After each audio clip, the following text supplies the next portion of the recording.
역사는 그냥 과거에 있었던 일들을 쭉 늘어놓은 게 아니에요. 사실은 하나의 잘 짜인 이야기. 그러니까 내러티브라는 거죠. 그럼 여기서 진짜 중요한 질문이 하나 생기지 않겠어요?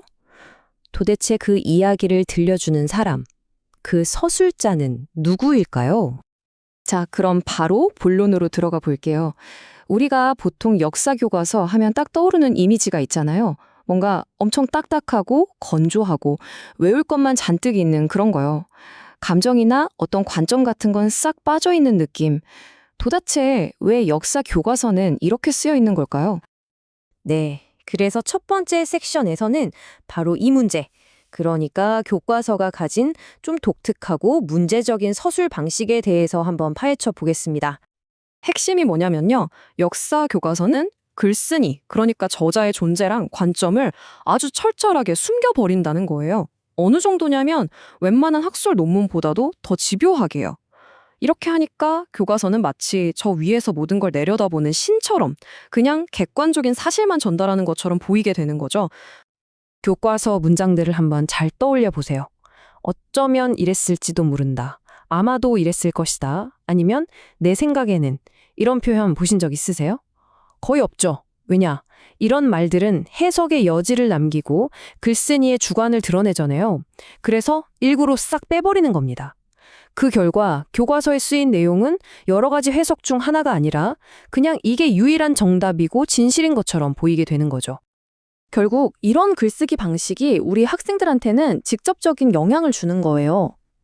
역사가 원래는 왜 그랬을까 질문하고 파고드는 학문인데 어느새 그냥 교과서에 적힌 거 그대로 의심 없이 받아들이고 달달 외워야 하는 그런 암기 과목이 되어버리는 거죠. 그럼 대안은 없을까요? 그냥 이렇게만 봐야 할까요? 아닙니다. 지금부터 역사를 훨씬 더 투명하고 재미있게 전달할 수 있는 세 가지 새로운 서술 방식을 소개해 드릴게요. 그 세 가지는 바로 이야기꾼의 목소리, 저자의 목소리, 그리고 역사학자의 목소리입니다.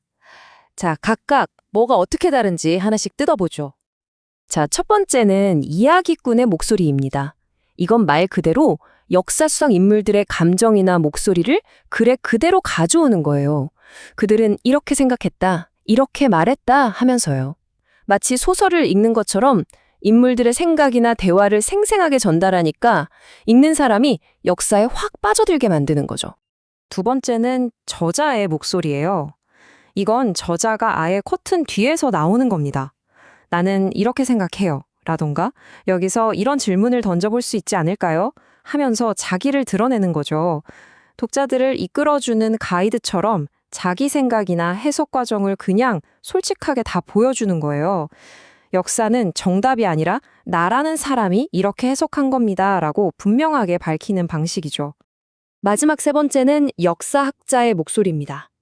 이건 뭐랄까, 역사 지식이 만들어지는 과정, 그 자체를 보여주는 방식이에요. 자, 이런 역사적 사건이 있었던 건 분명한데 정확히 무슨 일이 있었는지는 알기 어렵습니다. 지금 우리한테는 이런 기록이라 저런 기록이 남아있는데 이 둘은 서로 다른 얘기를 하고 있네요. 이런 식으로요. 결론만 툭 던져주는 게 아니라 그 결론에 도달하기까지의 고민과 탐구 과정을 그대로 다 보여주는 거죠. 마치 탐정인 수사 과정을 브리핑하는 것처럼요. 자, 지금까지는 교과서 텍스트가 어떻게 쓰여지는지에 대한 이야기였어요. 근데 사실 문제가 글에만 있는 건 아닙니다. 더 깊이 들어가면 바로 우리 머릿속에 이미 자리 잡고 있는 보이지 않는 역사의 틀이라는 게 있거든요. 이제부터는 그 이야기를 해보겠습니다. 이걸 바로 내러티브 템플릿이라고 부릅니다.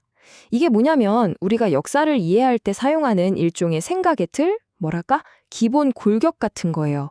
수없이 많은 역사적 사실들을 그냥 이 틀에 탁탁 끼워 맞추면서 하나의 쭉 이어지는 이야기로 이해하게 만드는 거죠. 예를 들어 볼까요? 미국 역사를 볼 때 가장 지배적인 템플릿이 바로 자유와 진보를 향해 나아가는 국가라는 이야기예요. 반면에 우리 한국사를 이해할 때 많이 쓰이는 템플릿은 수많은 고난과 시련을 겪고 여기에 저항해서 극복하고 마침내 국가 발전을 이뤄냈다는 흐름이죠. 우리도 모르는 사이에 여러 역사적 사건들을 이 틀에 맞춰서 해석하려는 경향이 있다는 겁니다. 근데 여기서 진짜 중요한 문제가 생깁니다. 이 템플릿이 역사를 쉽게 이해하게 해주는 강력한 도구인 건 맞아요. 하지만 동시에 굉장히 위험할 수 있다는 거죠. 왜냐하면 이 정해진 패턴에 잘 들어맞지 않는 좀 복잡하거나 우리를 불편하게 만드는 역사적 사실들은 어떻게 될까요? 네, 그냥 축소되거나 아예 무시되거나 심지어는 왜곡될 수도 있기 때문입니다. 바로 이 데이터가 그걸 아주 잘 보여줍니다. 역사에 대해 누굴 가장 믿느냐고 물었더니 유럽계 미국인 학생들은 교과서라고 답한 비율이 가장 높았어요. 그런데 아프리카계 미국인 학생들은 가족이라고 답한 비율이 가장 높았습니다. 이게 뭘 의미할까요? 교과서가 말하는 그 자유와 진보라는 멋진 이야기가 자신들이 가족에게서 들어온 경험과는 너무 다르다고 느끼기 때문일 수 있다는 거죠. 그 템플릿에 자신들의 이야기는 빠져 있다고 생각하는 겁니다. 자, 그럼 이 모든 이야기를 통해서 우리가 얻어야 할 결론은 뭘까요? 아주 간단하고 명확합니다. 바로 역사를 비판적으로 읽는 능력을 길러야 한다는 겁니다. 결국 핵심은 이거예요. 지금 내가 읽고 있는 이 역사가 과연 누구의 목소리로 또 어떤 틀에 맞춰서 쓰여진 이야기인지를 계속 의식하는 것. 이 보이지 않는 서술 방식을 딱 인지하는 순간 우리는 더 이상 역사를 그냥 수동적으로 외우는 사람이 아니라 훨씬 능동적이고 비판적으로 읽는 사람이 될 수 있는 겁니다. 자, 마지막으로 여러분께 이 질문을 한번 던져보고 싶습니다. 여러분이 지금까지 너무나 당연하게 사실이라고 믿어왔던 그 역사 이야기, 과연 그건 누구의 목소리고 또 누구의 관점을 담고 있는 걸까요?